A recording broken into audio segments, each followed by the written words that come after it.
What is up, you guys? Welcome back to my channel. Today we are going to be talking about sports ball, aka the Super Bowl, but making it more accessible to those who aren't exactly sporty. That's right, we're going to talk about the commercials. I'm going to give you a brief rundown of what I thought the 7 best commercials were. They're basically the only ones worth watching, in my opinion. Commercials were kind of stale this year. Coming in at number 7 was the Sam Adams commercial where it's your cousin from Boston. I really don't think these commercials are funny. They've been running for a while now, so I get that they wanted to stick to their theme.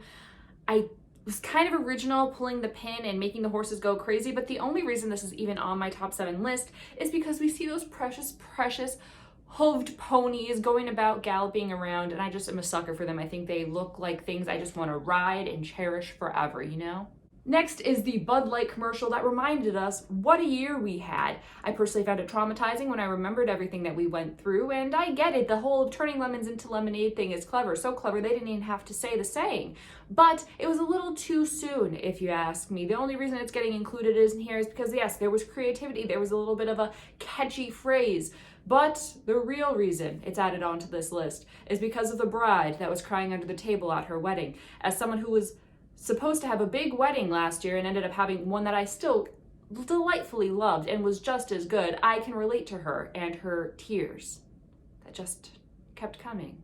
Next on our list, we have the Jimmy John's commercial. This one made me chuckle because obviously a John, or is it a Don? Oh my gosh, I might not even have gotten the joke here. But the whole mafia joke thing was really funny, and I love the main actor. He can just bring a serious straight edge to anything, and it just makes me laugh because he's so serious in such a ridiculous situation. But the thing that really put it over the top for me was when they were burning down the sign and then it hits his car for some reason. That just made my little evil soul laugh, and it was funny because obviously they were trying to do damage and the damage done was done to them, and okay, it laughs all around. Next, we have the Dr. Squatch commercial. This was so unexpected. I had never heard of this company before. They come out of here freaking guns blazing. I can't even imagine how much money they had to put in to get a Super Bowl commercial. I don't know if they're successful already, but if they had to save money to make this happen, it was money well spent. I thought it was funny. I liked a lot of the visuals. It's good for the environment. They're making a product that's healthy and kind of changing men's beauty, and I love that, and I love that it's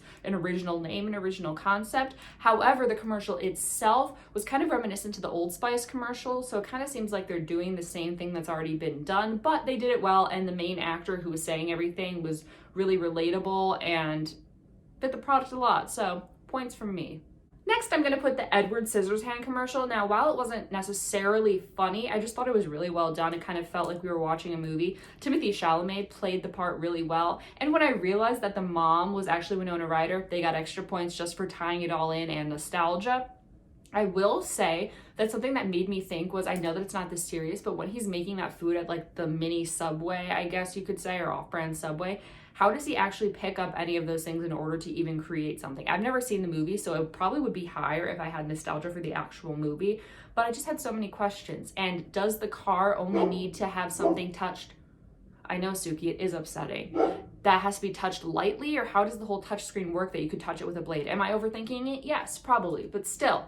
Very interesting, and the music was nostalgic. Coming in at number 2, almost made the number 1 spot, what was just eked out with a little bit of funniness, is the Wayne's World commercial. I love that it was talking about eat local and promoting a business that I've actually heard of before, as well as nostalgia for Wayne's World. Now, what I was too young to remember when it actually came out and was airing on SNL. I love watching the reruns of it. I love watching the old skits of it, and I thought it was really funny how they're like, we're not going to sell out, and then they continued to sell out, and all the different ways that you see companies do it. It was well done. It was awesome to see those two actors again together. Cardi B's little cameo was hilarious, and them making TikToks, everything. I thought it was amazing, and it just hit you right in the feels. Now, after all that being said, I will now reveal my number 1. And it actually surprised me, but it was the General Motors commercial with Will Ferrell. Now, at first, I was kind of underwhelmed with it. Like, yeah, he bursts a globe with his hand. I actually wondered how hard you would have to hit a globe to make that happen. I didn't try it. If I had a globe, I probably would have, but I didn't, luckily. And I was kind of underwhelmed. I'm like, okay, he's going to Kenan Thompson's house to talk about how Norway has more electric cars than us. I feel like his motivation was kind of undersold. I'm probably thinking way too much about this for a commercial, but I just feel like I didn't understand why he was so mad about it. But the thing that sold it to me was him catching the arrows that Aquafina was doing. I thought that was really creative and funny. But the thing that really put it over the top was when he shows up in Norway and it's actually Sweden and they're in Finland. It was funny. I love the aesthetic of those European like water towns that are just precious and painted like a children's painting with all the colors. I love it. I think it's so cheerful and amazing. And it was funny to have that little joke at the end that they were in the wrong place. So those are my top 7 commercials. Honestly, the only ones that I thought were even remotely interesting. What did you think of this year's commercials? How do you think that it lived up to the hype? If you like this video, be sure to subscribe because I put out new videos every single week and it helps me a whole bunch. Subscribe.